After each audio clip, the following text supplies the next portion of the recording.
तो साइबर सभी जिले में 40 जिला में साइबर डीएसपी पोस्टिंग हमने किया है। और सबको जो टेक्निकल लाइन के हैं, इंजीनियर्स हैं, उनको किया है।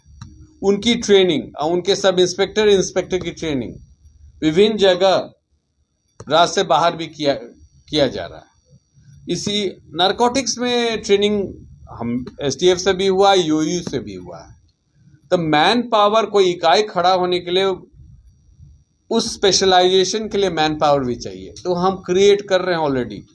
और बाकी तो सरकार में संकल्प जाएगा, कुछ भवन की अभाव होगी, पोस्टिंग हो जाएगी, हमको लगता है शीघ्र ही। जैसे ही कैबिनेट में नोट जाता है, पास हो जाता है, हम लोग कार्रवाई शुरू कर देंगे। सर ऑफिसर ओरिएंटेड होगा, दे विल बी, मतलब ये लोग guidelines and follow up action करेंगे। जैसे साइबर इकाई में है, पहले भी आपको बताए हैं कि एक एसपी ऑपरेशन होंगे, एक एसपी सिक्योरिटी होंगे जो हैकिंग वैकिंग के संबंध में देखेंगे, हमारे जो अपना डाटा है उसको भी कैसे सिक्योर करें, सरकारी तंत्र, और एक ट्रेनिंग देखेंगे। अब साइबर थाना तो खुल गए, उसमें डीएसपी की पोस्टिंग हो गई। सरकारी मापदंड के तहत इंस्पेक्टर से नीचे आईओ नहीं हो सकते हैं, तो उन वैसे इंस्पेक्टर्स का ट्रेनिंग। तो हमको एक सेंटर ऑफ एक्सीलेंस चाहिए राज्य के अंतर्गत, जो कि राज्य से बाहर से भी संपर्क में रहें और हैंड होल्डिंग करें, रास्ता दिखाएं अधीनस्थों को।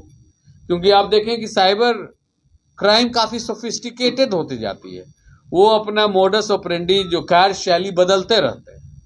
उसी प्रकार स्मगलिंग नेटवर्क्स जितना है, वो शराब की स्मगलिंग नेटवर्क हो या मादक पदार्थ की, उसमें भी काफी इनोवेशंस आते रहती है, नए लिंकेजेस होते हैं। तो ये दोनों में सोफिस्टिकेशन लाने के लिए इकाई खोली जा रही है।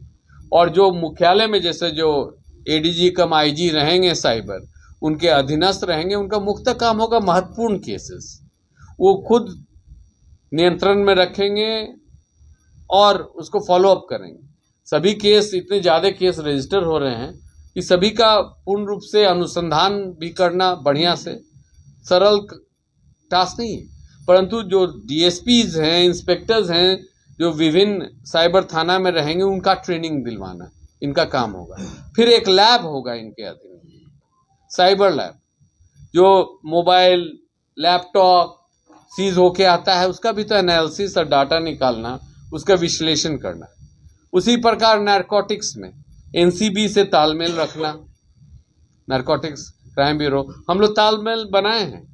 इनफैक्ट उनको ऑफर भी किए कि महत्वपूर्ण केस कुछ आप अनुसंधान करने चाहते हैं तो हम लोग देने चाहते हैं। और नेटवर्क्स कहाँ से ये नशीली पदार्थ आ रही हैं, कौन कौन बिक्री कर रहे हैं।